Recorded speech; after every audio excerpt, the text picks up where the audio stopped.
Hey, everybody. Welcome back to the Blue Ribbon Lounge podcast. Welcome back to the lounge, deep here in the holiday season. in the heart of the United States, the middle of the West. We're deep underground. I hope you guys are well. Yes, pocket full of garlic and silver bullet necklace. Yeah, stay spooky, but safe. And, of course, it's holiday season. We got to have our buddy Jason Destich here on the pod. I'm back again. Hey, thanks so much for stopping by. And you've had a whole lot going on lately. I have been a busy plate spinning fellow. Yes, very busy. Lots of vending. Did a short this summer, so that was fun. Acted in it, then did a bunch of stuff behind scenes on it. That was a lot of fun.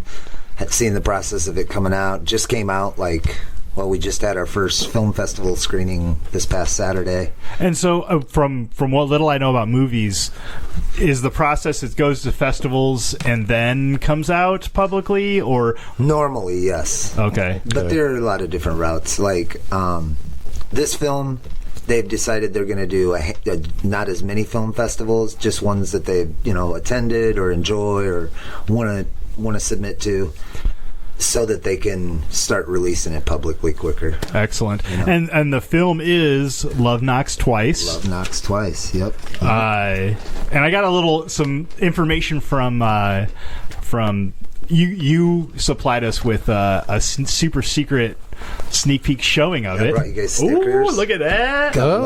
I like that. QR codes on the back if you guys get the time. Nice. They do a survey for the film. Oh, for sure. I would love to fill that out. Input. It's anonymous, but you can tell them who you are if you want.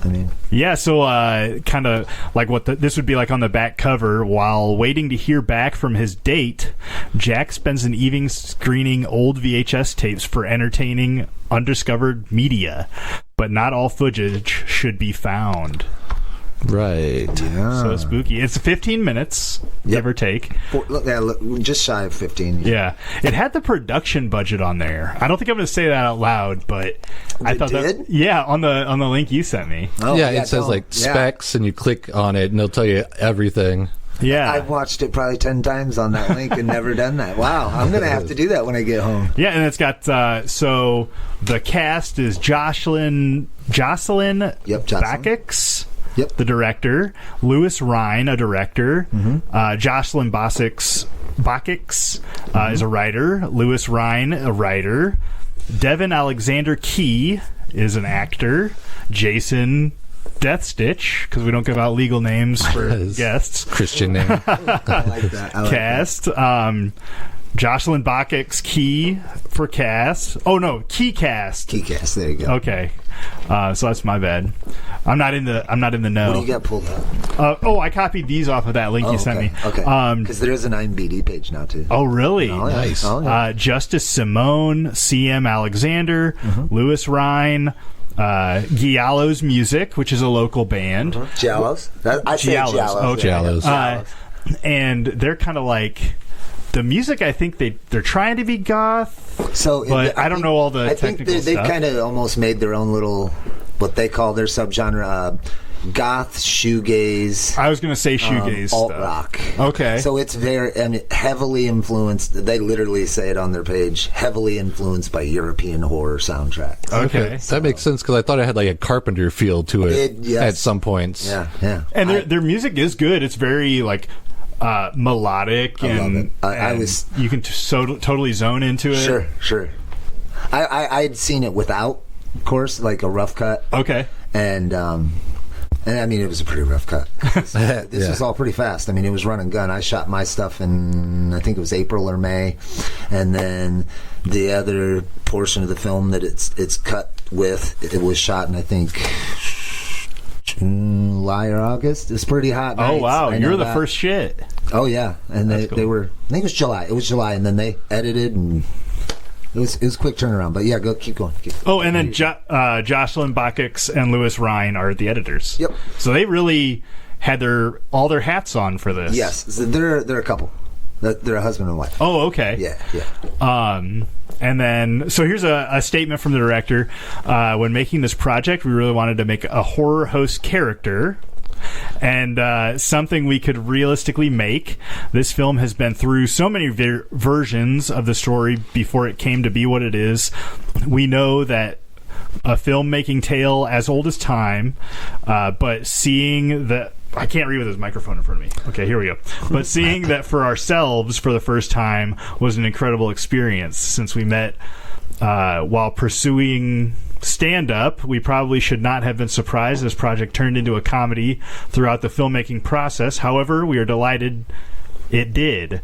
We hope people enjoy Kooky Kenny and the Lab, the silly and scary, and the amazing music by Giallos and Steve Reverb, and the sound tones in Love Knocks Twice. Yeah, man. Yeah. Yay. Crowd goes wild. So without giving too many spoilers. Sure. Or just all the spoilers. Depends on how it goes. Yeah, well, really.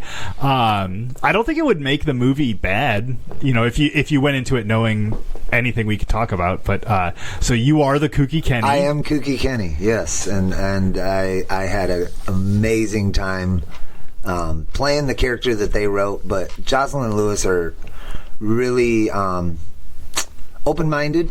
They're very specific on what they wanted, what they needed me to do as far as with the character, but they were very but also do your thing. So that was a lot of fun. I got to create I kind of did stuff and didn't even talk to them about it. I approached it as somebody who's been a horror host for years and years and's tired of it, over it, kind of knows they're washed up. Oh. I went into it almost kind of angry, and you can almost see it in the footage as my portion of the Love Knocks Twice. You can see me a little bit looser and happier, started off the day grumpy as hell. And I purposely did that. Yeah. And I told him when I got there that day to shoot, I'm already in it. So, if I'm grumpy, don't think I'm grumpy, and really, Yeah. So. And that kind of makes sense because when your part comes up, it starts with the Quad Cities public access. So I've been that's what the way I was playing it in my mind is. This is something I'd been doing forever, So it was a good time. Yeah, or what I was thinking is maybe you were, maybe on a USA or one of those channels, but then had to resort back to public access. Oh, I am at this point. I kind of in my head looked at what's that Bobcat film where he's the clown? I know what you're talking about, and he's over it, but it's still a job. Yeah, that's how I wanted to. Just a little bit of that, Oh, what is the name? We'll Google it. I'll Google it. You don't have to worry about it. But yeah, it was a good time, man. I did, like I say, we shot all my stuff prior to the rest, what it goes with in the film, because I'm almost and I love these when there's a movie inside of a movie. Yeah. So Shakes the Clown.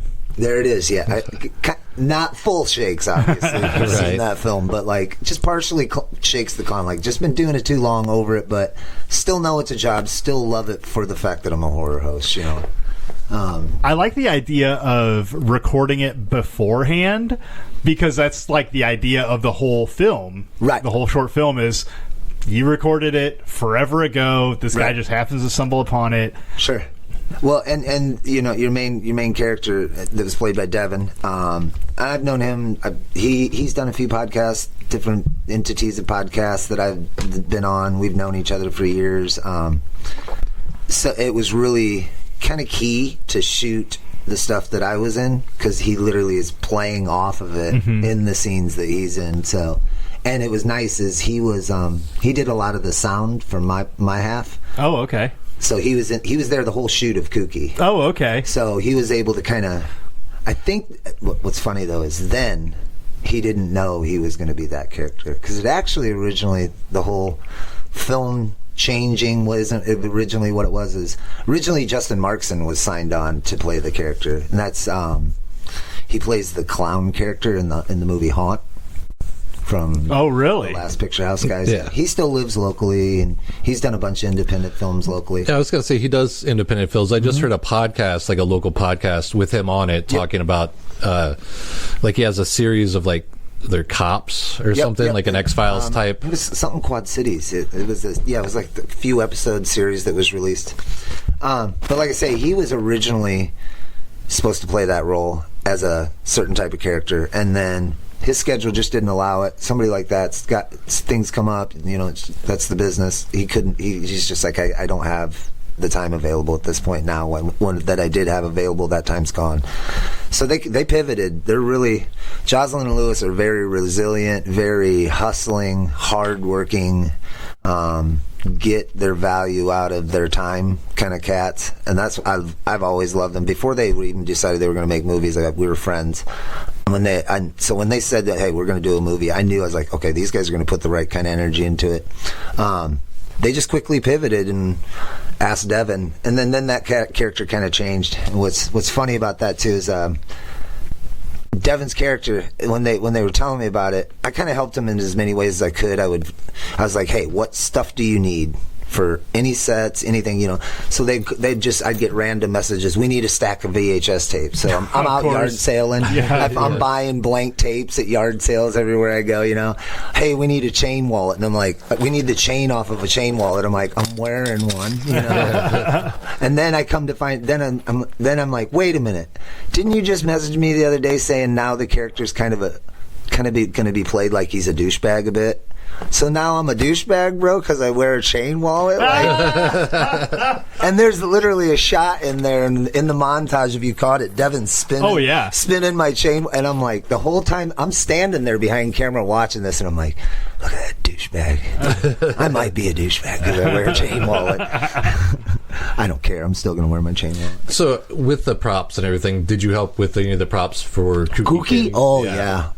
A lot of Kooky was some of my stuff. The beakers, because I used to, from doing Dr. Death, I have a lot of the medical stuff still around, so I guess I wouldn't have thought that was all your stuff. I would have thought it was not all of it. The skeletons and stuff, a lot of the stuff on the shelf, there's like a cool twisty glass light that has like green lightning going through it. That was mine. All the beakers, and that was stuff I just had. Yeah, well, I guess even from like your haunting days, I guess. Yeah, I didn't consider that. Hey, if you want the room to be good, maybe you got to put a little extra energy into it.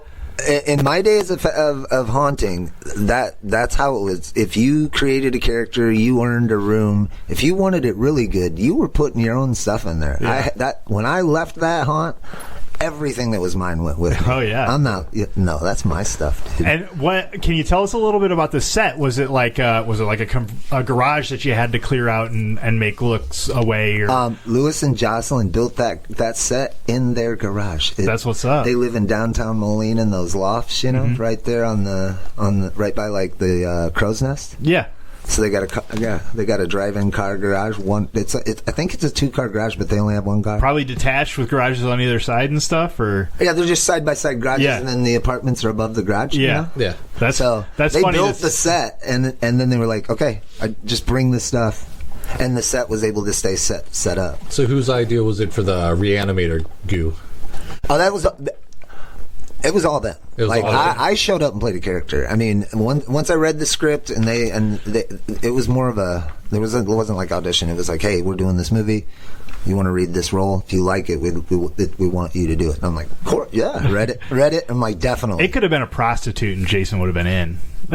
Yeah, probably. Yeah, no, I mean, and you would have played it well, as long as I get the IMDb credit. That's all How many credits you got now? 3? Not 2, just 2. But I'm chasing a few more. Well, you had that one cooking that never ended up coming out, right? Yeah, not to bring with up Wurzer. No. I think he's actually. He's been talking a little bit again about like wanting to get back into filming. I'm like, call me. If I can make it happen, I'm there. I'm not going to pass up an opportunity. So then the conspiracy theory one didn't make it to IMDb? No. Okay. Oh no. So that one you're talking about the Tobuscus. Tobuscus. Yeah.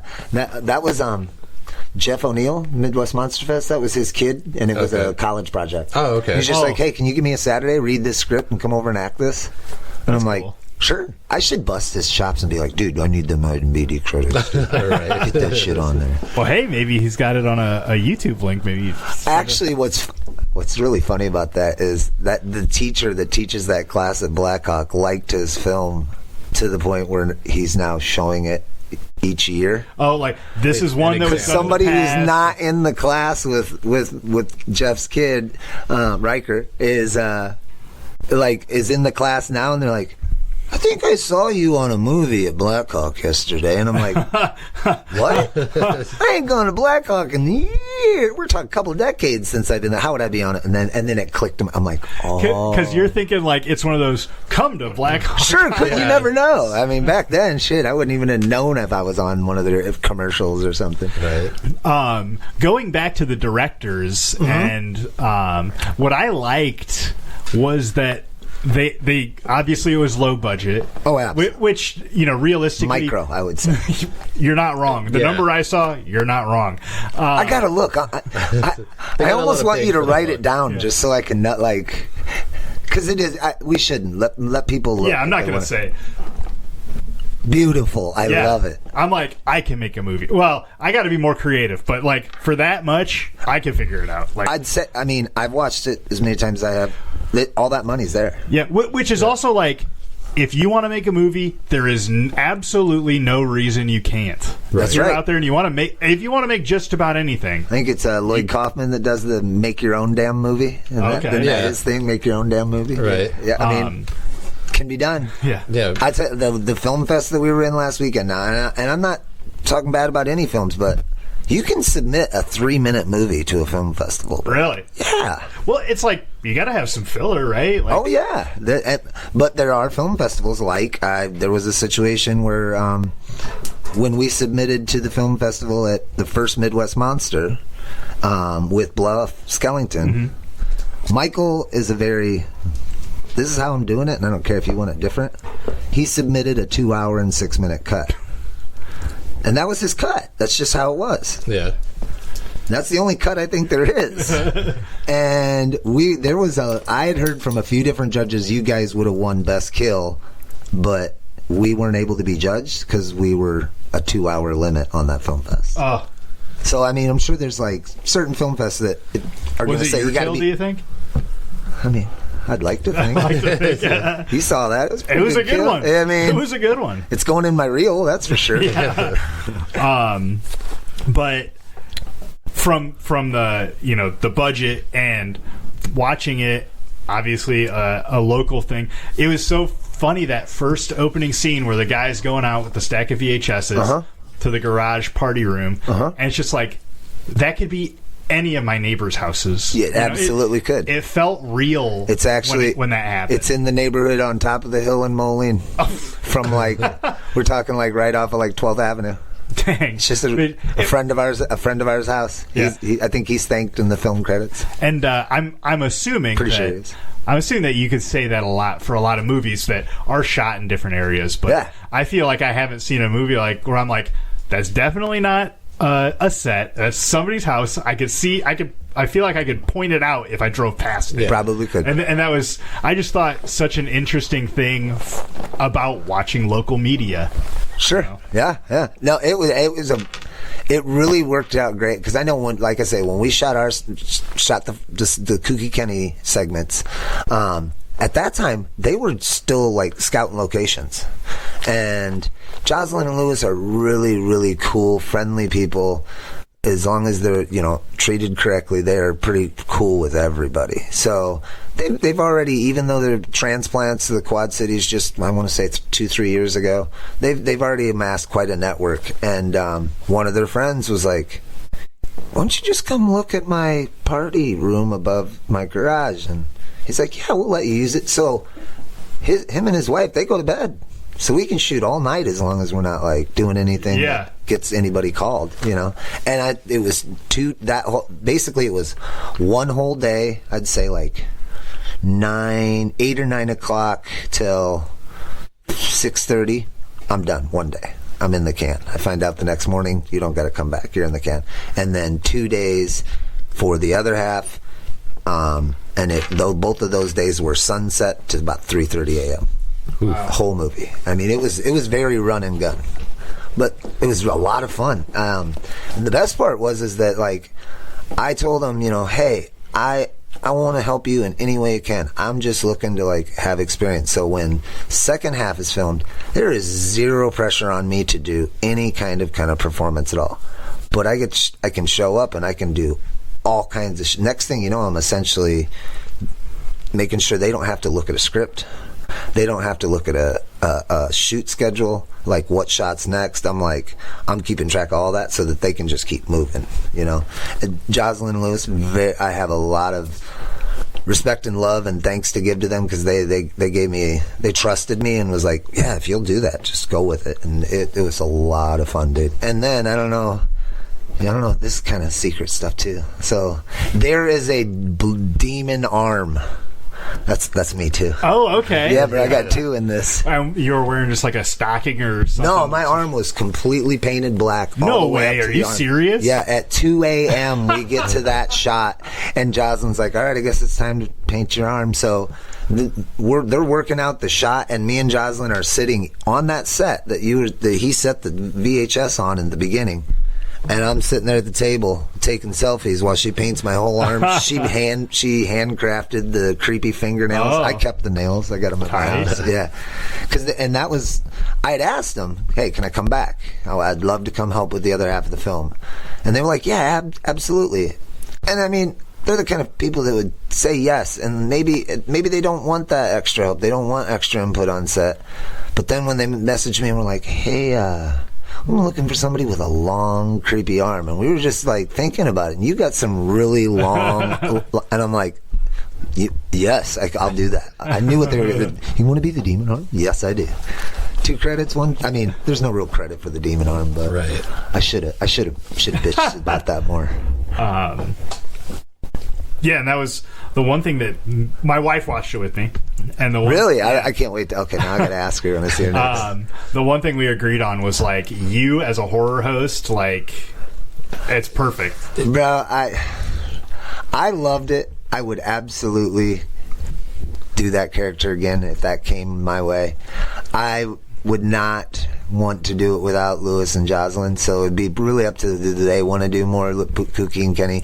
But you are definitely not the first person that that's come up that's to me and seen it, because I didn't know it, but another one of my mutual vending horror con circuit friends who lives in Galesburg, I went to Peoria towards the end of September for a little tiny horror con down there that had Brett Wagner, and I wanted his autograph on some Texas Chainsaw shit, of course. And I ran into him there, and just out of the blue, he's like, hey man, saw you the other night in a movie. And I'm like, what? I'm like, what movie? Did you watch Bluff Skeleton? No. He's like, I'm a judge for Halloween-a-Palooza. He's like, I'm going to need to see more Kooky Kenny. I'm like, I would love to do it, you know? Yeah. I'd love to do it. That's a good character. It was fun. It was a lot of fun.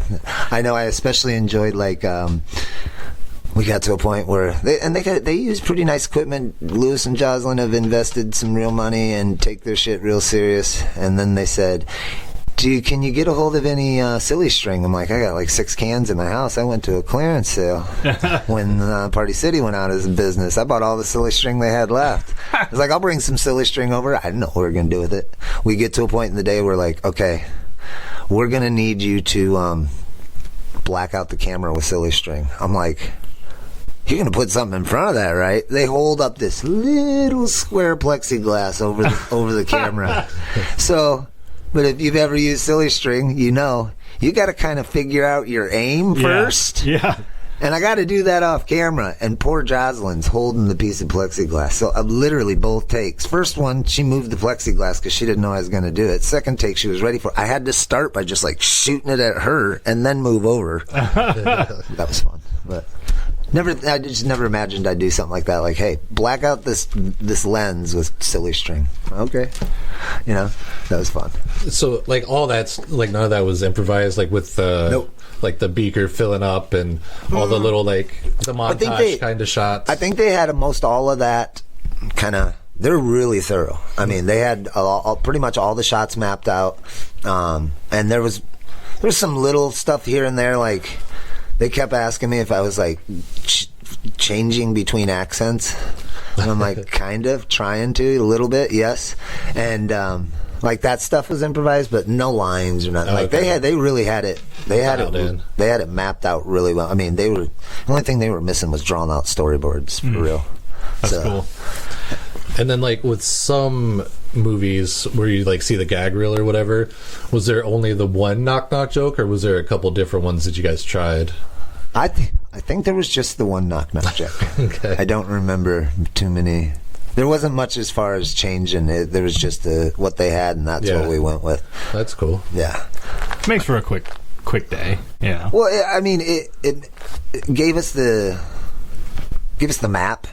And then it was like, make for sure we were able to have the time to make sure we were getting the shots they wanted. Like, I think it looks great. I'm really happy with it. I don't pressure them. I've seen them numerous times since the movie. Like, actually, it was really cool last, and I got to be careful how I talk about this part.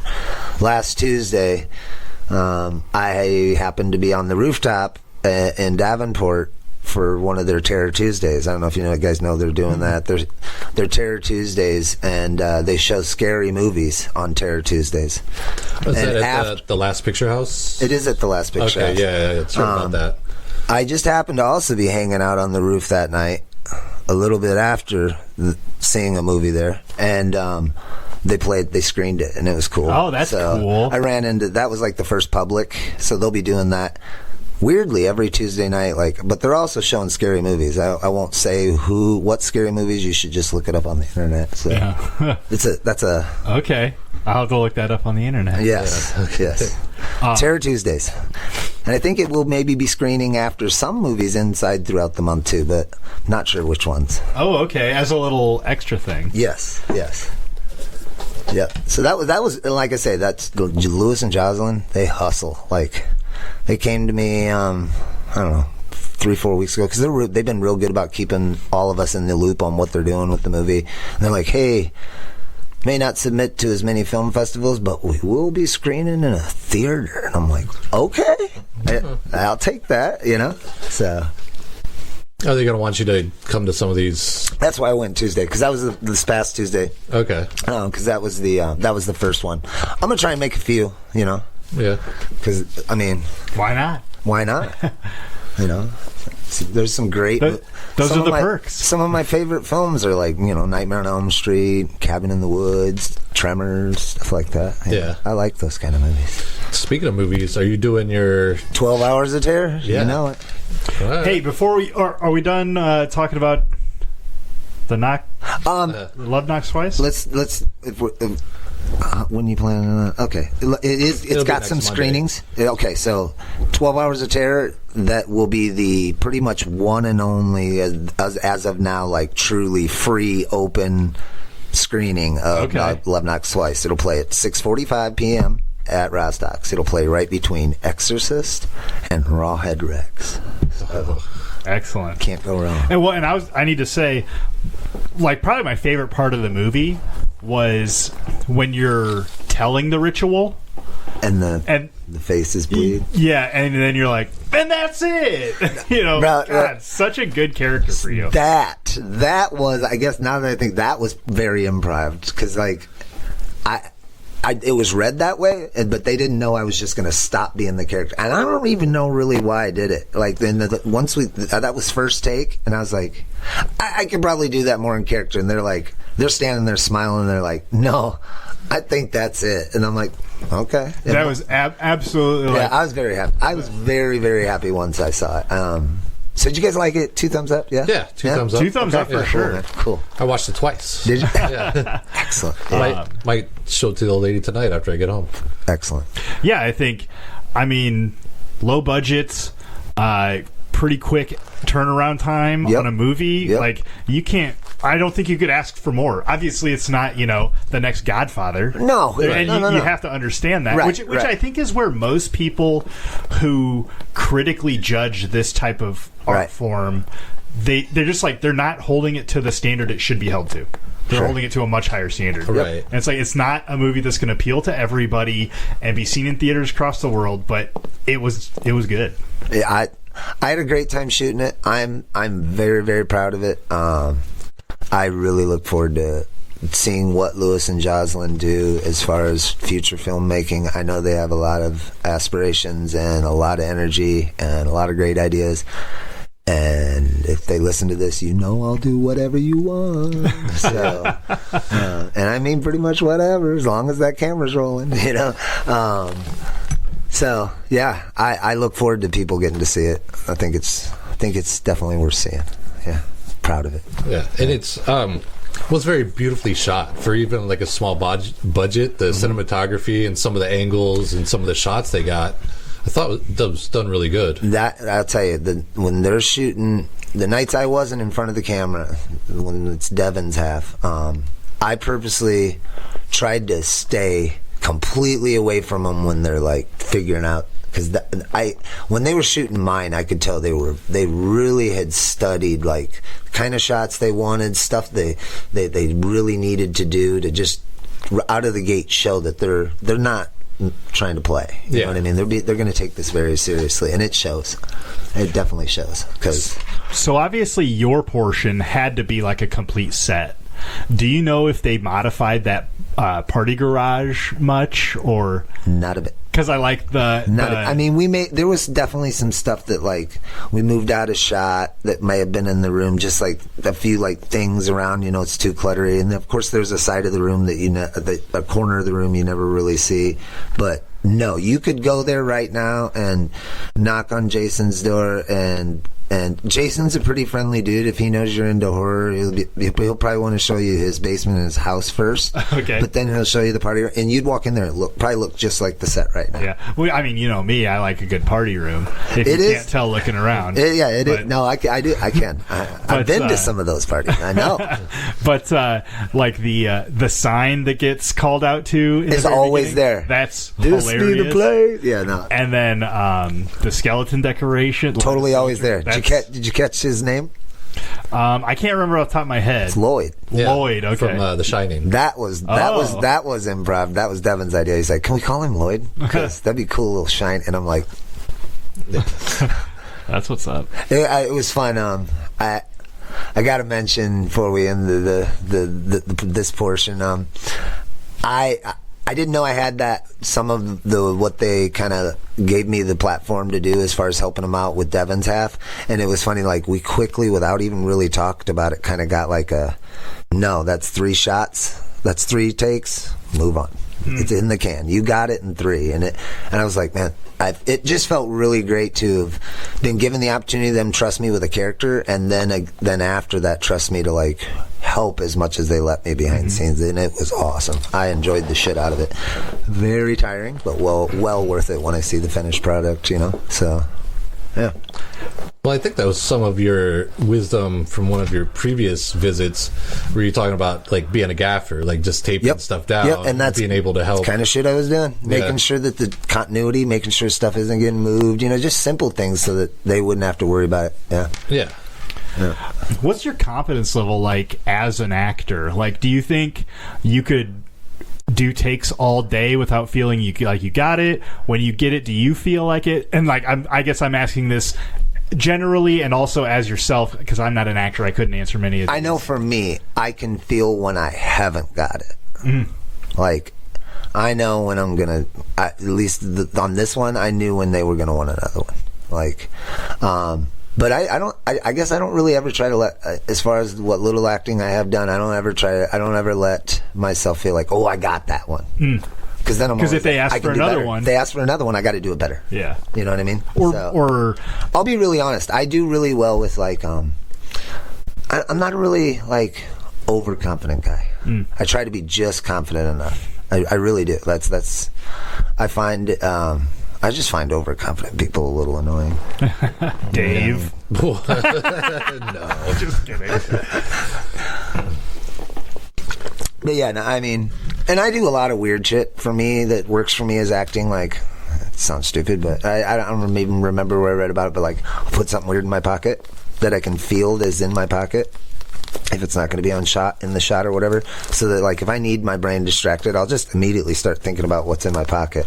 And as long as I can remember those lines, you would think I would act natural because I'm just distracted at that time. Yeah.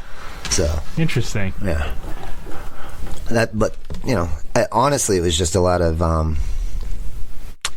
They helped me a lot. Like, I'm not by any means to a place where I'm walking on set and killing it. You know what I mean? Like, I mean, they're very, not... they were very.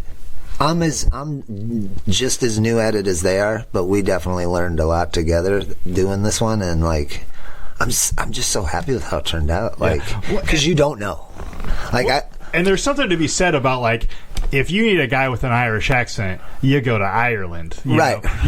They found the guy that fills that role. It was funny because we were about halfway through the day and nobody had said anything about it. Like, they hadn't asked me to talk. Like, we did a run through just a couple nights before, and I hadn't quite dialed it in yet what I wanted to do. I was kind of where I was at with the voice and the accent, but I didn't do it too hard. I just nailed the lines better than our week before read through.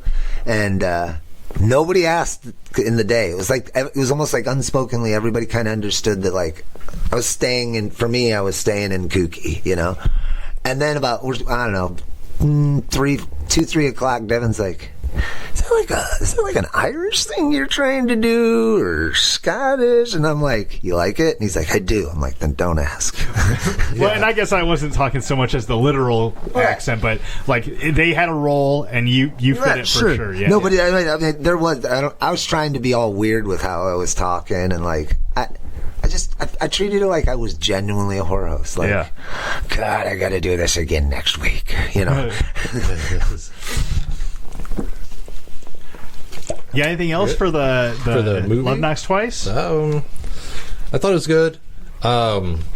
There's definitely like a subcontext kind of going through it. Mm-hmm. Like, and I don't want to spoil it. Sure. Get into it. But on the second watching, I totally picked up on it a lot more than the first time through. I'll be honest. In reading it and having shot my half and even shooting it, it didn't quite click for me even. Yeah. Till I saw it. Like, I didn't. You in shooting it, you don't see my face bleeding over, over his face as he's doing his thing. In shooting it, you don't see him turning around and him being behind himself. Yeah. Like, there's no way to see that. You just got to trust. Yeah, like I say, I look forward to the next one. I think it's really important, if you find something you like, to keep chasing it, and believe in yourself. Just not too much. Don't get overconfident. Be humble enough to take the small roles. Yeah, absolutely. When they were like, it may be under early on, and they're like, it's probably going to be under 20 minutes, and I'm like, that doesn't matter to me, dude. Right. It could be a 30-second TikTok. Yeah, whatever you want to do, I'm in. Yeah, exactly. I mean, I was happy back in the day when I was making like 1-minute videos to promote the haunt. Like, that stuff made me happy. That happiness has not changed. Yeah, and we thank you so much for being here, Jason. And we have a little sponsor for the podcast while you're here. Oh yeah, the fine people at Dead to Me Collective by Wynnwood Farms. It's a tea.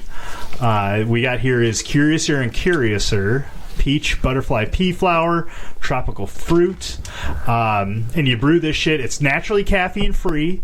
Really? And so you brew it, and you can see it right in front of you there. It's blue, right? And then we're gonna add some lemon juice to it. Okay. And we'll do a little Kooky Kenny science project here too. Hey, there you go. And try out some tea. I know you brought a coffee, so you can have some a little later if you want. But I'll try some now, man. Yeah, so the Giallo's, I really loved that soundtrack while we're trying the tea, and the my theme music for Kooky Kenny was actually Justin Beam. That's where the other band you mentioned comes from, and it happened to be we all kind of friendly with Justin. He lives in Cedar Rapids. He does a lot of extras for Shout Factory and Scream Factory and Paramount on their DVD and Blu-ray releases and whatnot. And they knew he had bands that he'd played in, so they just kind of, on the mock-up to show me the cut of the stuff we'd put in the can, they used his music. Well, and it worked out so good, they just called him and were like, can we send you a video, and if you like it, can we use your music? And he was like, yep. Go for it, so that's how that kind of worked. That's cool. Some blue. It is blue, bro. Yeah, and then you add that lemon and it turns a little purple. Yeah. So yeah, check out and Google Dead to Me Collective by Wynnwood Farms. Smells great. This one is Curiouser and Curiouser. It's got such a fruity, great peach taste. It's very peachy. Yeah. I couldn't imagine this if you were like feeling a little sick or throat hurt a little bit. That's You got really good. Just like pipe on. It's so fruity, huh? Yeah, that is fruity. I like that. So thank you so much to those guys for sending us some teas and checking that out. Yeah, that was pretty good. That's a nice little surprise there. Yeah. I mean, hell, you could put a little Sprite in that or something to kind of fizz it up a little bit. Sure. Be like a juice. No. There we go. But so we got the Love Knocks twice out of the way, and you got your film festival coming up. Yes, 12 Hours of Terror. Would you consider that a film festival? I mean, It's more of a film marathon. Marathon, That's what okay. I like to call it. It's more of a movie marathon yearly. I think this year is 12. I think we're at 12 this year. I'm pretty sure. I think on the event page, I think I put episode 12. You're up to this your 12th year doing it? Yeah. Right. Obviously, missed a year with that thing we all know about. Right. But I mean, yeah. Like I say, you guys know we used to do it every month. Roztalks has just kind of matured as a venue, changed a little bit as far as the different shows now, and he does a little bit more films, but less of the horror. But Ben and I have always had a very good mutual love of film and horror films as well, specifically between us. So he just wanted to keep 12 hours going. So I'm like, yeah, excellent. We'll keep doing it every year. And so in the past, you have had special guests, right? At least once or twice. We have had a few, yep. Do you think... Robert Zadar came by one time. Maniac Cop, Yeah, right? Maniac Cop. He was there, yeah. Do you think you might do anything like that for the Love Knocks twice, or do you have anything planned for yes, this year? For this year's 12 Hours of Terror, I would imagine pretty much all cast will be on hand, and I know Jocelyn and Lewis are actually planning something very special as far as like Jocelyn and Lewis will be there, but I got word that like our big producers who provided that really huge budget are planning on showing up. I hear they're kind of greasy and slimy, but I'm a little worried about it. But Jocelyn and Lewis promised me that they would make sure it went okay. The producers would be cool, but so there's some coolness going on. I said, whatever, you guys do whatever you want with this screening of yours, but if you're gonna do something fun, make sure a camera's rolling. Those are extras. What day is that? That is, I think it's 26th, last Saturday of the month. Okay. Yep, last Saturday before Halloween, and then Halloween's on a Friday, so I'm pretty sure it's 26th. I should have my phone up with all my stuff out already. We kind of got at it right away. I forgot to do that. Now is that the 29th? Looks like it's. Oh no, that's November. I'm done. 26th is the Sunday. So 25th. It is 25th. 25th. Yep. Okay. Yep. 25th. Are you doing? And hold on, I'm going to pull up my notepad and we can talk about what all else we're screening. Go ahead. Are you doing two things there, or just the one? Because I did see you had something on your Facebook page with the. So what? There's quite a. Kind of got a lot of great stuff going on at Roztalks this month. I know he just had garden screenings last Saturday of Night of the Living Dead. I know he's got a screening of The Fly coming up one evening. The original or the Jeff? The Goldblum Fly. That's a good one. Is that a remake? Yeah. Oh, okay. And with as well as 12 Hours of Terror, but this has been in the works for a couple of years. As Matt knows, and I'm pretty sure you know too, Dave. My daughter Max does a lot of art and has for quite a while been doing like kind of style of her own with the ghosts. She ended up landing a month-long exhibit down there. That's maybe okay. Oh, that's because I saw it had the one with the skulls on it. So that's the closing ceremony on Halloween. Okay, that's the closing reception essentially. Everybody will come pick up the art that they bought, and me and myself and Glenn's on the flyer. I'm not on the flyer because I've done some amateur nights there, and I wanted Glenn to have the focus. But Glenn and I have talked. I asked Glenn, and Glenn was like he was very happy to DJ Max's closing and Halloween. So we're just going to do a few. I'll do an hour, he'll do an hour, I'll do an hour, and then he'll end the night because Glenn's a badass DJ.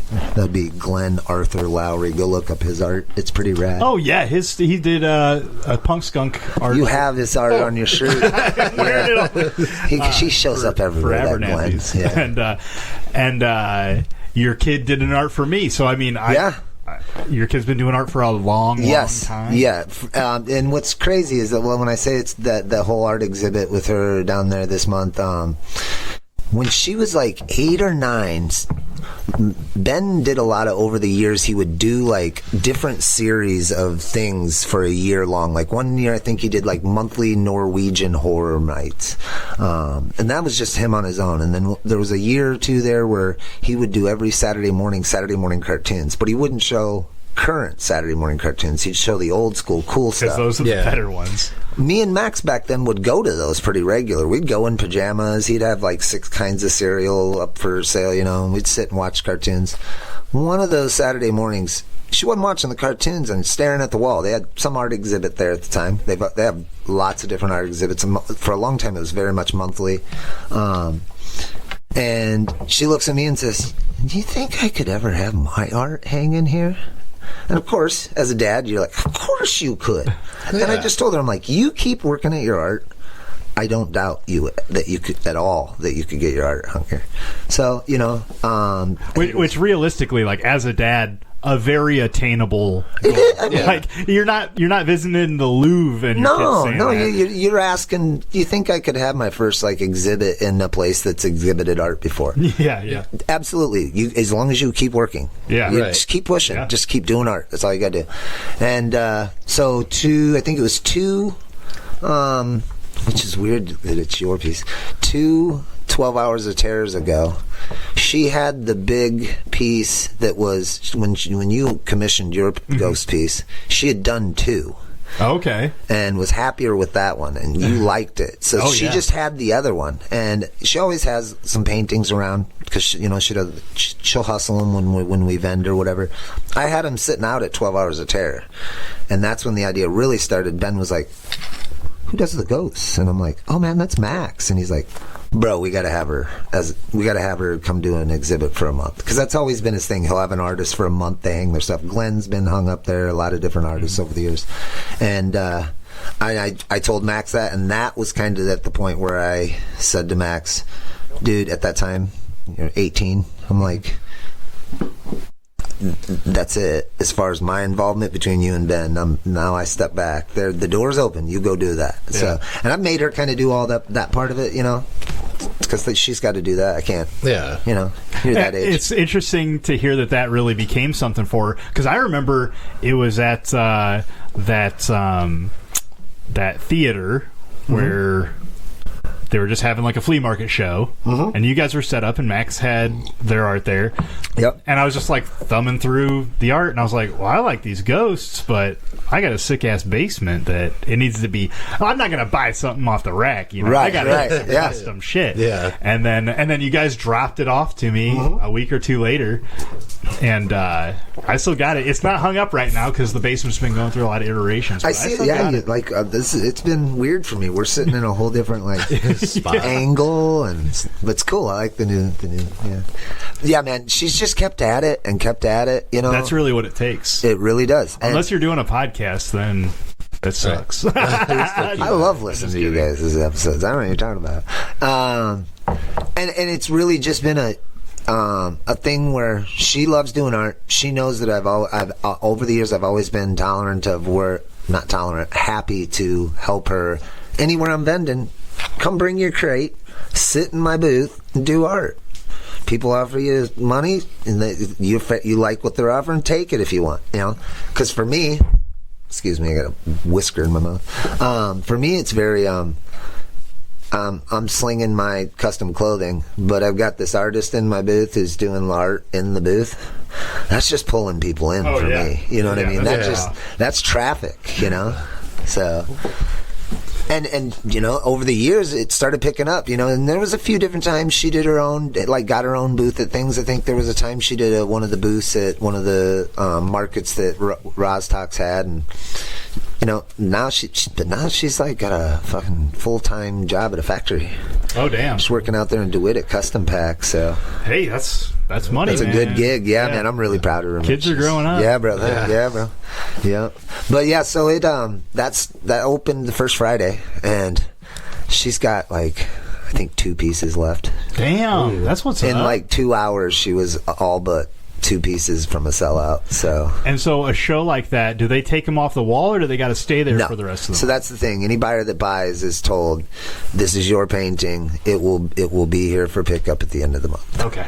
So, and they if they ask, you know, they're of course given a guarantee. If something were to happen, your money will be refunded. Yeah. Like, you know. So it's kind of cool, like, because, like, I don't know your daughter firsthand. Sure. But I've seen what she made for Matt, and then that flyer with the skulls, because I'm like, that's a really cool flyer, and then when I zoomed in, I'm like, oh, this is Yep, it was one Max. of the pieces. It's a one piece from the show. And yeah, just and that to was see, just like, something the Ben wanted to evolution do. of it too.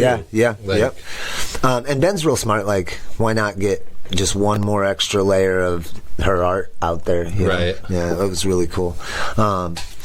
She did a really amazing job. I was really, really blown away by the exhibit. There was a lot of pieces that were completely new to me, and it was a really cool exhibit to see that, to have been able to see that whole trajectory and the whole arc of her story with Roz. And man, I was so happy. It was, what was awful though is that she started her new factory job and isn't off of her. If you've ever worked a factory job, you know there's like a probationary period. Yeah. So she didn't get days out. She couldn't even be at her own opening. Oh, Damn. that's rough. But she was pretty happy when she got the messages. That's artist shit, though, you know? It is. I mean, it really is. It really is. So, but then that also offers the opportunity, by the end of the month, the majority of the arts that's hanging on the wall that's long sold will be offered up in prints at a much cheaper Okay. price. Oh, that's cool. That's I've nice. actually got 2 of the pieces in my car right now that are gonna be the first 2 we start offering prints of, because there's 2 or 3 of the pieces in the exhibit that, like, they sold within like the first 20 minutes, and before the night was over we had a list like 5 people asking for that exact same, you know. Yeah. So if they want to print, they'll be available, you know. Okay. So Does she have a website or anything yet? I think she just does Facebook and Okay. all that. Again, we're at the point where if you, with me and Max and her art, if you need Dad, you know where I'm at. But it's, you know, It's you're her, you're it's driving thing, now. her journey. Yeah, now, you're driving now. Like, I don't, you know, I there ain't nothing left to learn from your old man, really. You know, like, Right. So. You gave them the tools. Now Yeah, they can use exactly, them. exactly. And I don't want, you know, I want her to do what she wants with it. I don't want to dictate that stuff. Yeah, you don't want to be like It's that. unnatural. That sideline dad. You have to be an artist because I never was. Yeah, keep your elbows up. I actually joke with her often. I'm like, girl, I just sew things together, okay? I'm a maker. I'm a hack of an artist. You're the real deal, bro. Like, you make things from your mind. I'm like, she's like, stop it. It is tough to do. Like, the idea is the hardest part. Like, Yep. anything I've made, like, because I'm more of a builder, Sure. and anything I've built, it pretty much comes from the wife. The I've wife's like, seen your amazing wheel. Your Yeah. wheel of your Price is Right wheel. Man, that yeah, thing. I made another wheel before that, and then the giant Raggedy down at Abernathy's. Yeah. It's always been like, Matt, get the fuck out there and make that. So yeah, that's going on all month. Stop down, see her paint, see the exhibit. Right. There are a couple still left, and like I say, by the closing reception, most if not all, there is one piece we've already kind of told the buyer that was her biggest piece, that we were gonna scan it for her to keep, but we weren't gonna make prints of that one just because it was a pretty expensive piece. So that's going on all month. They'll be hanging during 12 Hours of Terror, and I'll give you guys the lineup for the month. So before I forget, so we'll start at noon. with Madhouse, which is 1974. It's got Vincent Price in it. Plays Dr. Death. It's like he's kind of like a washed up. I'm tired of doing the movies over and over, the same movies all the time. Okay, that's not the LSD trippy one, is it? I think it could be a little trippy, yeah, if I remember correctly. It's been a few years since I watched it, but I'm a big fan of it. Then at PG-13 at 125, we're watching The Gate, because who doesn't love The Gate? What's that one? That's got the old boy from The Blade, but but he's really young. Bad guy from Blade. The bad guy. What's his name? I can't think of his name. He's got a Geoff kind of weird name. Okay, yeah. The Gate's they listen to the record backwards and it opens up a gate the gate in the backyard, big ass crazy the tree falls over. Yeah, it's a rad movie. Actually, speaking of The Gate, one of our sponsors for 12 Hours of Terror is Scare Shop Quad Cities, or I think that's it. Yes, it is Scare Shop Quad Cities. I'm always like, do they put the QC before? Scare Shop Quad Cities, man, they vend around town. If you're looking for something Halloween, they got it. I actually just last night got a Trick or Treat Pretty Woman Leatherface mask from them that they had hanging in their booth down at Shock House, because Death Stitch and QC Scare Shop are down there every night. The haunt is open this month, except for the night of 12 Hours of Terror. There are prize sponsors for 12 Hours of Terror. They have been for a couple of years. They're giving away a Steelbook Blu-ray copy of The Gate, and I think a XL or 2XL Gate t-shirt that's really rad. So there'll be giveaways throughout the day. After The Gate, we're watching Carrie. That was Mac's pick, because I was like, you're an artist, you're hanging, you got to pick a movie. Stephen King Stephen King, but 78. Old 70. Okay, 78. Not Carrie. the remake. No. Okay. No. Yeah, when I asked Max, I thought for sure she'd say Poltergeist or Puppet Master, but she's like, nah, have you ever shown Carrie? And I'm like, I don't think we have. That's what I want to see. So Carrie will be screening, followed by The Exorcist, and by that point we're at 4. Exorcist ends at 6:45, starts at 4:40. So 6:45, right on the money. Like soon as we may even, sorry Exorcist, cut some of your credits off. We'll be screening Love Knocks Twice. So like I said, that's pretty much going to be the only free open to the public screening as of right now. Like it's playing at I think in Muscatine for some shock thing coming up. It's on their website. Cool. But and it screened last weekend in Ottumwa. So we've got that. We gave them a half hour, so they were willing to do a Q&A afterward. Lewis and Jocelyn seem to think that nobody will have any questions, but I said you got to do a Q&A. So we'll have that. 6:45, 7:15. Most of the cast will be there. Lewis and Jocelyn will be there. And then after that, starting at 7:15, we'll have Rawhead Rex, followed by Satan's Little Helper at 8:50. And then we're going to close out the night at 10:30 with The Witch, like 2016 Witch. The Vivitch. Or Vitch, yeah. That's most people say it, yeah. And that might get alternated out with something equally as awesome, because it's being screened over at Picture House. Oh, okay. You don't want to... Well, me and Ben talked about it. We're free. We've always been free. There's not a whole lot that if they really wanted to make a big deal out of it. But I told Ben, I'm like, dude, they call. Just say, no problem. And we'll just switch out. It's not There's no reason for that kind of making that a problem. Have you seen any new good movies lately that you've been interested in? Let's see. I've been, you know me, I love my oldies, so we've been smashing a lot of old VHS down at the Haunt. I did, I wouldn't say movie, but I did, of course, do the Ed Gein thing recently. Yeah. Did you do Ed Gein?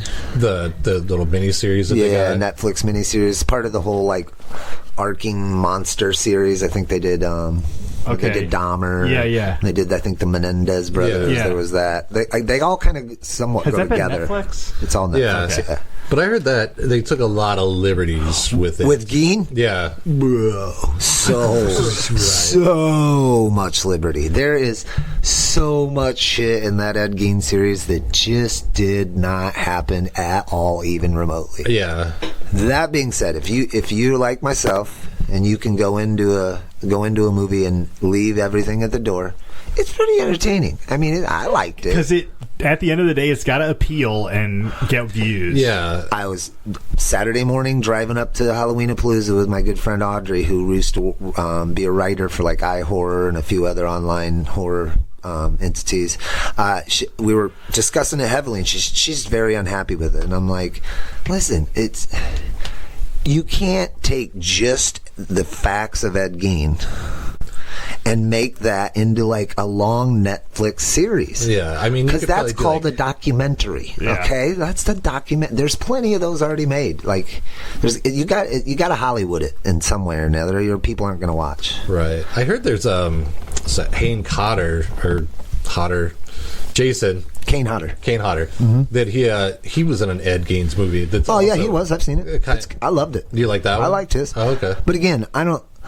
That one's probably way off factual too. But that one at least, I remember from the Kane Hodder one, that one at least addressed that Ed was a regular visitor to his next door, like his next farm over neighbors, and would go over there and eat dinner like once or twice a week, from what I know. The series didn't address that at all.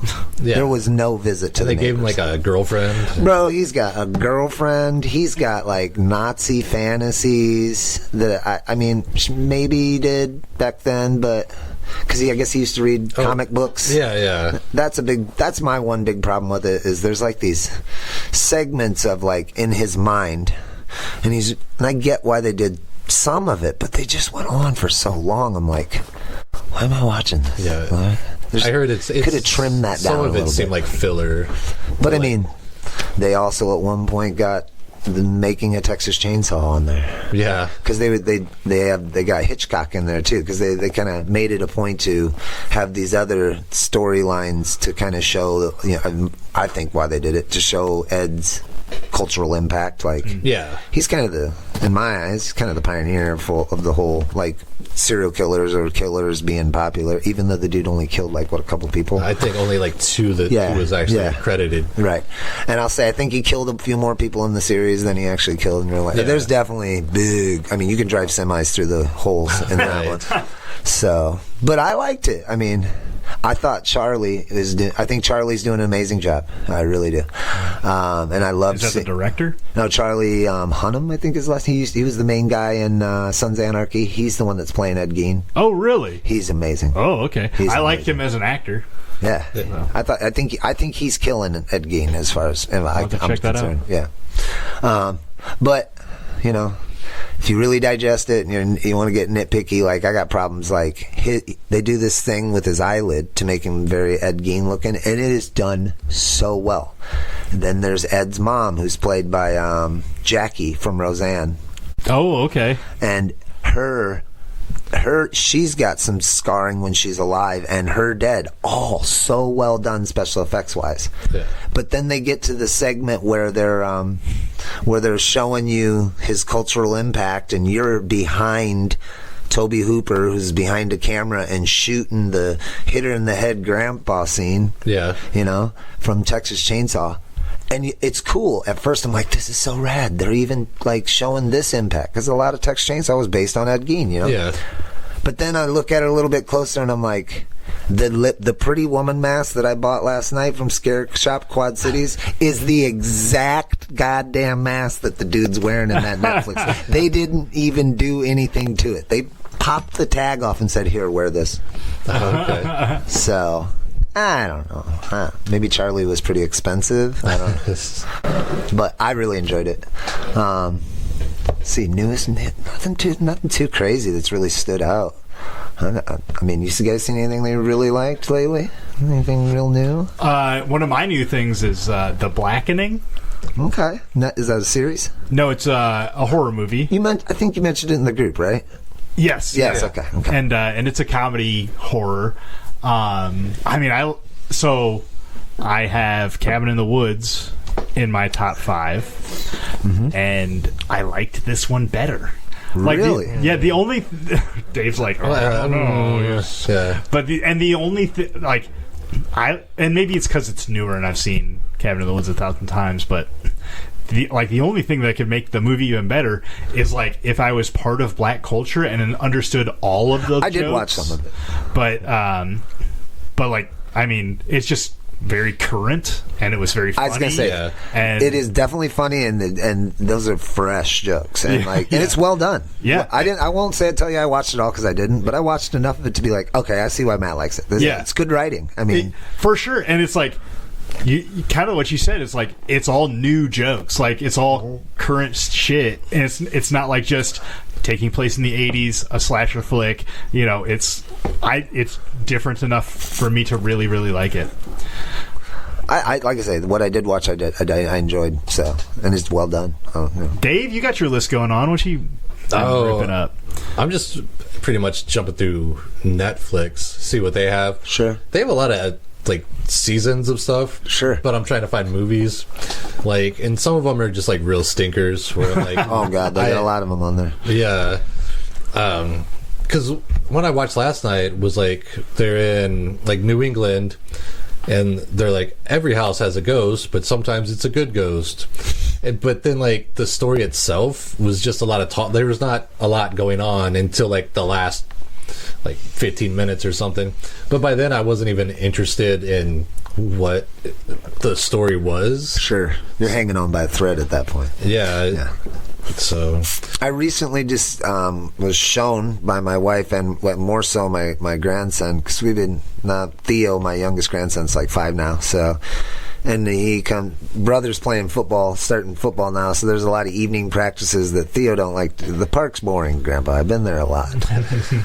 So he comes over, and he turned me on to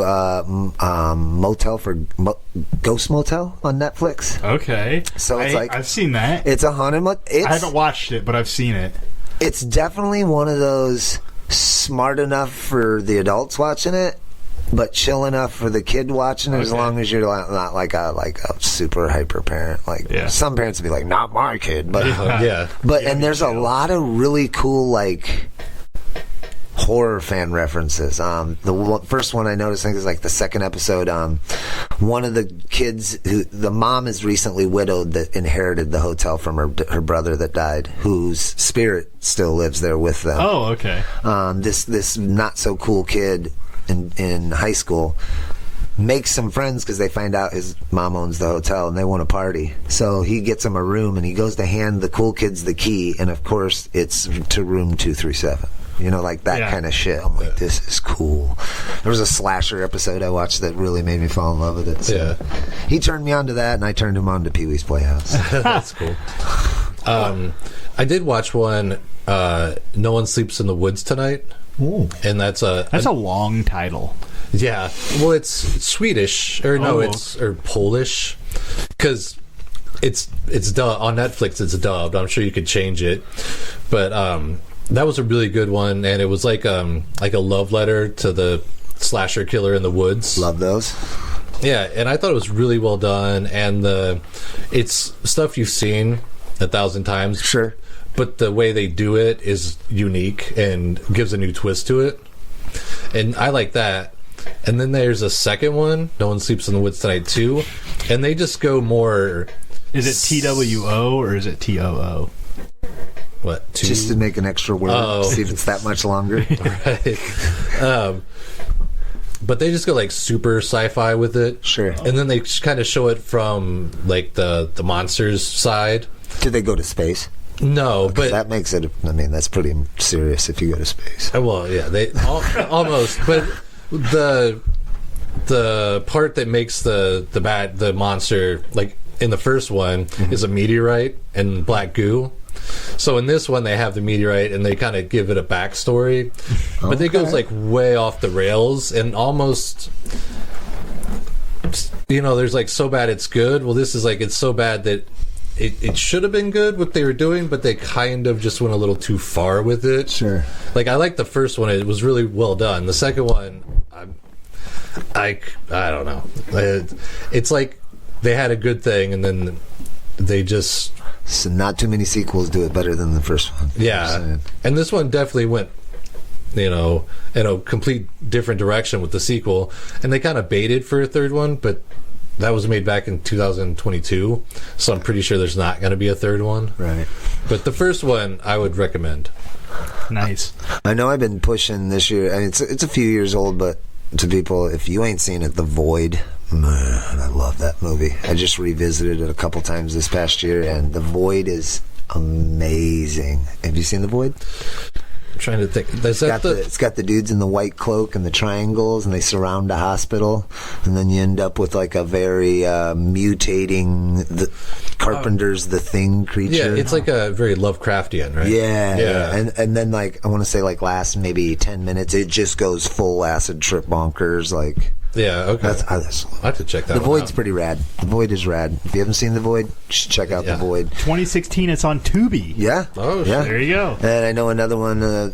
Somebody was asking me the other night down at the Haunt when we were vending, what's some movies that like not everybody's seen that they kind of missed out? I'm like, if you ain't seen Starry Eyes, that's a badass film right there too. It's very some underlying story about Hollywood cults and like how hard it is to break into acting and how far some people will go to break into. It's a cool, crazy little movie. Okay.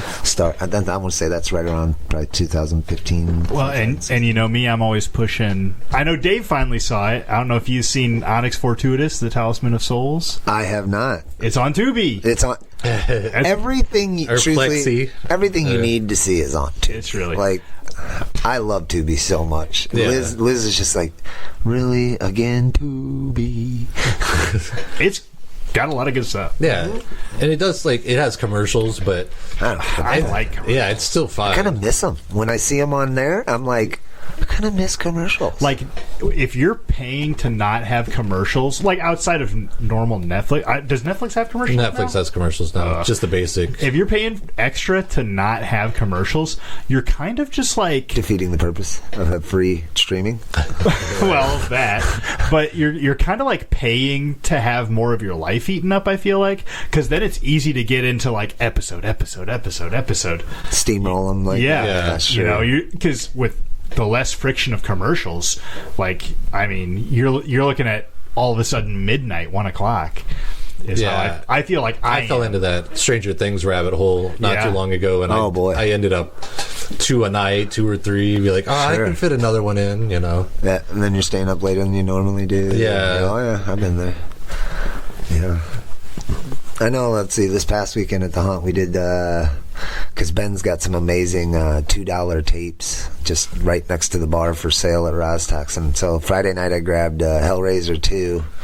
So, and I think Saturday night I stopped in there for a coffee before having to be at the Haunt and grab Hellraiser 3. And man, I love those movies. I think 2 is absolutely the best. You don't even really need to see 1 because all the shit you need to see from 1 is in 2. There's a sequel that's might be better than the original Hellraiser 2 because then you get the doctor and he's all a whole nother Cenobite out of the doctor, and oh man, that's a good movie. That's where they actually go into the cube, right? You see the whole labyrinth in that movie. That's so good, so good. There's some duds. We've been watching some duds though too. Yeah, there's some duds out there. What do you think your relationship with duds are like?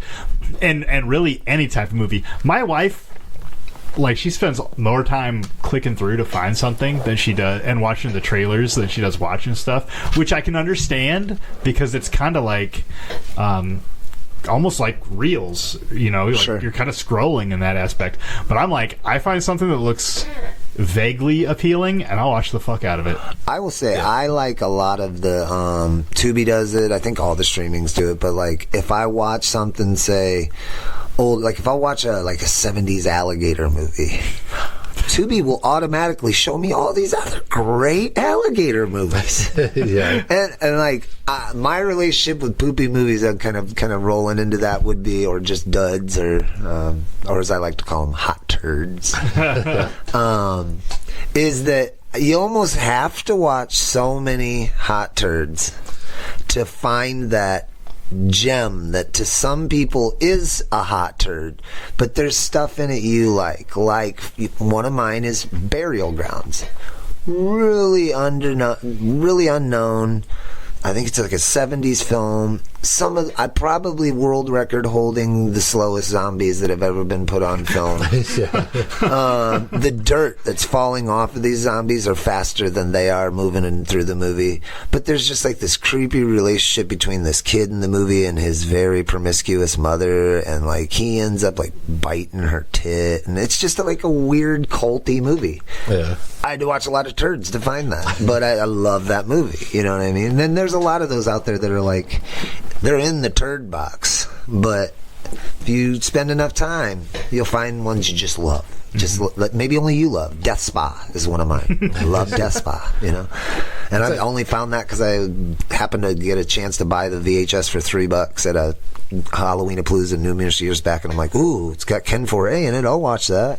It's amazing. If you like those kind of movies. Right. Well, I like that because I grew up with the USA Up All Night, and they had a lot of like the kind of stinker ones, but then you would find ones that were like some I don't even remember the names, but they were just like there was one where they break into a mall. I was talking about this last episode, and there's like a genie or something that gets out and they start stalking them and, you know, giving them their wishes, but then they're twisted enough and they end up getting killed, and then they have to stick it back in the trophy that he got out of. Oh, I know this movie. It's got Linnea Quigley in it. I think they're in a bowling alley. Yeah. Slime Bowlerama. Is that what it is? Yeah, bro. All right. That's a good movie. That's a banger, bro. Yeah. What a great name. It is, yeah. There's more to it. That's a long title too. Something at the Slime Bowlerama or something like that. I know. Yes, I was like, I think I know what he's talking about. Yeah, man. I feel like a stinky turd to one person might not be as stinky to another. And if a turd of a movie is resilient and won't allow it to be flushed, and enough time goes by, it will become a cult film to somebody. You know what I mean? And like, there's reasons some of these just dog shit movies have stuck around in our conscious, you know, in our social like little bubble. Like, we know about them because somebody likes them. Like, it's weird now with the internet. You can find that there are like cults of superfans for everything. You know, maybe not Burial Ground. So I haven't found that group yet, but yeah, man. Yeah. I do like this tea, bro. It's good. It's super bad. good. Yeah. So any Halloween activity things you guys got planned? I know you mentioned Cabin in the Woods. That's also screening the last Terror Tuesday. Okay. On the rooftop. Might have to check that out. That'd be cool to see. Have you guys done the picture house? I don't know. Yes, I went and saw Monkey there. I've done the inside. How was that? How was Monkey? Monkey? So, I don't know if the word I would use is rushed, but it felt like they really tried to shoehorn a lot into it. Okay. Have you seen it, Dave? Is that the clapping clapping one? Yeah. No, I haven't seen that. I felt like it was really shoehorned, but I think its star aspect was the kills. Okay. It had really good kills. Huh? The overarching plot was kind of meh, but everything did kind of work. But like the cinematography and the kills was really the saving grace. Okay. I would call. Sometimes that'll do it. That's all you need to stay afloat. It's good kills. That's good kills. I just watched it. Drawing a blank. Final Destination. I think that franchise has kept afloat because of See that last one? Yeah. Oh, I can't. His name's going to escape me, but Candyman's kind of goodbye scene. Yeah, that was really good. That tore my heart out. And I look over and Liz was crying. She's like, I barely recognized him. I'm like, dude, he knew when he delivered those lines he was going to be dead. Yeah, so, he knew that was his goodbye. For real. Really well done. You didn't catch that. Watch that again. That was his goodbye. Yeah. Other than that, I had. Well, what movie did you see there? What do you mean? Oh, Picture House. the bicycle riders. I think or like the motorcycle riders. No, it was about a motorcycle gang that was in Chicago back in the day. Mm-hmm. And it's based on almost like a coffee book. Had Hardy in it, didn't it? Yeah. And it was there's like a coffee table book where it's just pictures, and then there's a story about them in the back of the book because I have it, but it's a lot of just pictures, and so it was like their story. And I thought the movie was really good because I like those like Drifter, like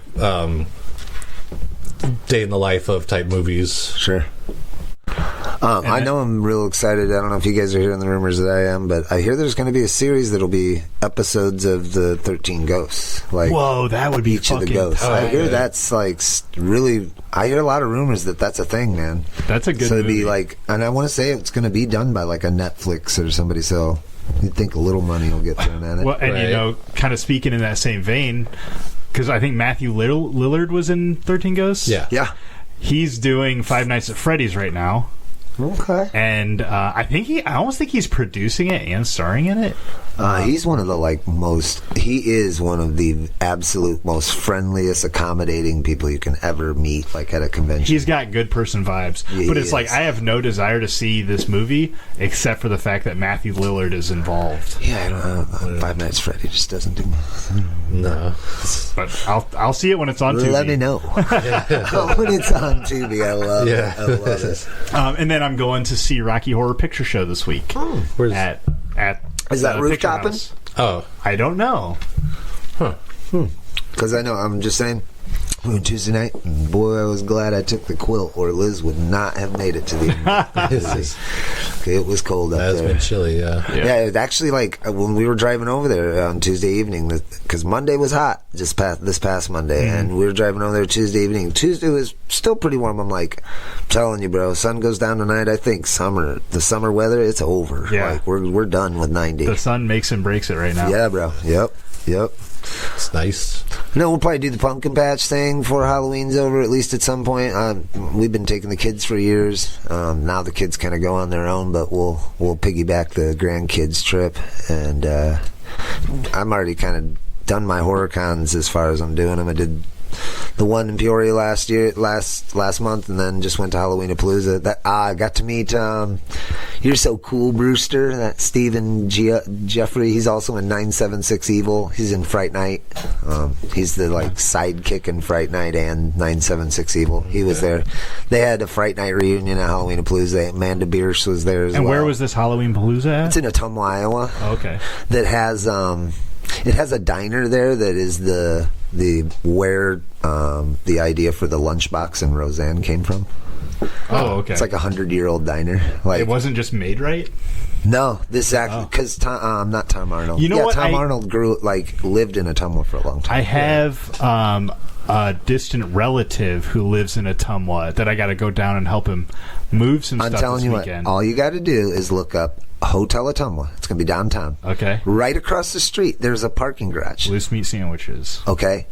Inside of this parking garage is this little diner. There is no tables. It is one big U. It's like 100-year-old place. It's like they got a map on the wall and people come there from everywhere. That's cool. Yeah, but it was one of those. The diner was like, hell no, we were not selling you our property. And they're like, well, okay, we'll build a parking garage over it. You will never find a restaurant with more convenient parking than this place. The restaurant is inside the parking garage. I shit you not. That's crazy. Yeah. It's pretty neat. That's cool. Yeah. So after the HorrorCon, of course, we grabbed sandwiches there. Yeah. Hey, thanks so much for stopping by, Jason. Absolutely, man. We really appreciate Always it. a pleasure to have you. Thanks for all the great times, man. Thank you guys. I was thinking about it when I was on the way over. It was like 4, 5. It was like this is 4, 5, yeah. 5. Yeah, man. Thanks for having me every year, man. Like, I always look forward to it, man. I do. So. And tell your friends that directed and wrote the movie. Thanks for hooking us up. And, Absolutely. And good job on doing it, and keep doing good things. I'm pretty sure they'll listen. Awesome. They're observant. They're on top of their shit. They'll be listening. And to all you time travelers out there that stuck with us from then till now, be good to yourselves. Make sure you stay spooky, and let's give some of the big kids candy too, okay? Yes, and remember, I do wish we could chat longer, but I'm having an old friend for dinner.